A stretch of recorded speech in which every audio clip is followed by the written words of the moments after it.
नमस्कार, आप देख रहे हैं हमारी खास पेशकश चुनावी सर्वे बिहार पंचायत चुनाव 2021। मैं हूं आपके साथ मोहम्मद तौकीर आलम और इस खास कार्यक्रम के प्रायोजक हैं हीरो ओम मोटर्स रानीबाग सिमरी बख्तियारपुर सहरसा। मैं अभी मौजूद हूं घोड़दौड़ पंचायत के एक ऐसे सरपंच उम्मीदवार के पास जो सारा कुछ छोड़ के एक न्यायिक प्रक्रिया को आगे बढ़ाने की होड़ में बिहार पंचायत चुनाव से घोड़दौड़ पंचायत से अपनी बीवी उरूज फातिमा के निवेदक हैं शमशाद आलम। आज इनसे हम बात करेंगे न्यायिक प्रक्रिया में हो रहे गड़बड़ियों के बारे में। आज इनसे हम बात करेंगे इनके चुनावी मैनिफेस्टो के बारे में, पॉलिटिकल बैकग्राउंड के बारे में, सामाजिक संरक्षण के बारे में। सबसे पहले शमशाद साहब, आपका बहुत बहुत शुक्रिया हमारे चैनल में। आपका भी बहुत बहुत शुक्रिया। ये बताइए कि आपको कहाँ लगा कि न्यायिक की गरिमा जो है वो जवाल पे जा रहा है, इसलिए आपने उरूज फातिमा को पंचायत के चुनाव में ले आया?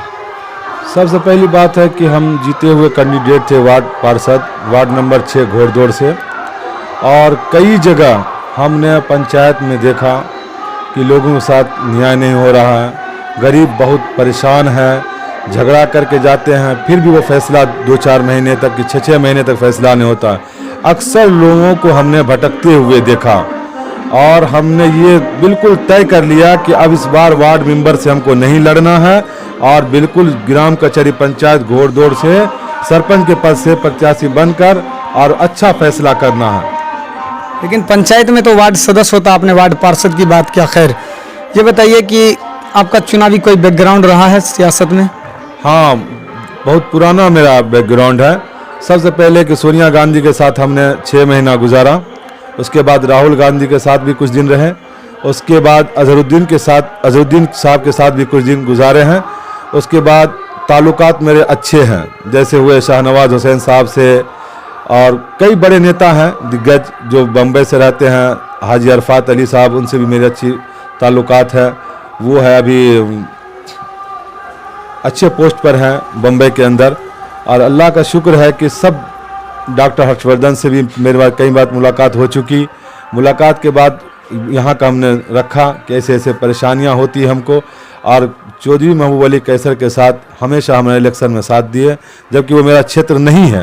क्षेत्र नहीं रहने के वजह से भी फिर भी उनके साथ रहे और आज भी साथ रहते हैं। आपका इतना सकारात्मक चुनावी समझ है, इतना चुनावी तालमेल है, चुनावी संबंध आपके अच्छे हैं, आपने देश के बड़े से बड़े चेहरे के साथ आपने अपना जिक्र किया, बताया, लेकिन खुद आप चुनाव में नहीं आए, आप अपने बीवी के सहारे चुनाव में आ रहे हैं। हाँ, इसलिए कि हम कारोबार करते, एक मार्बल के छोटे से व्यापारी हैं।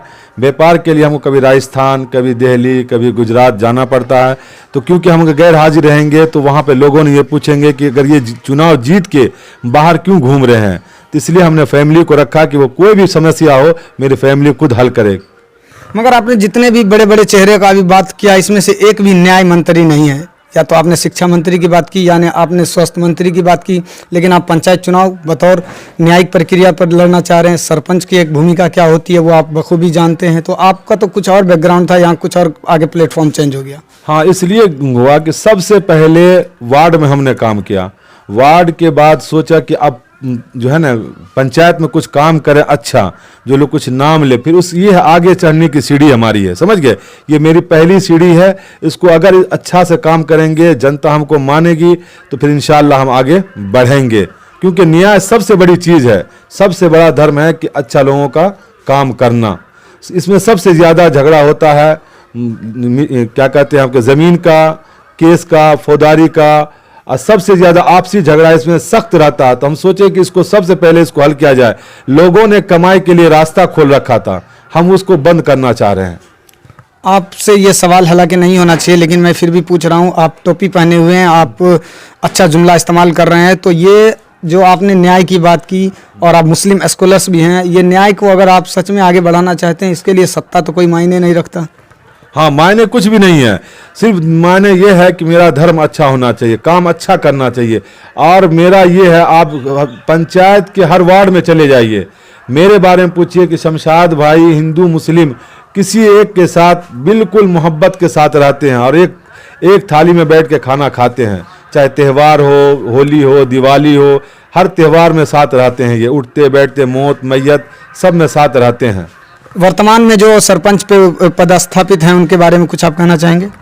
वो जैसा किया उसको जनता उससे जवाब देगी।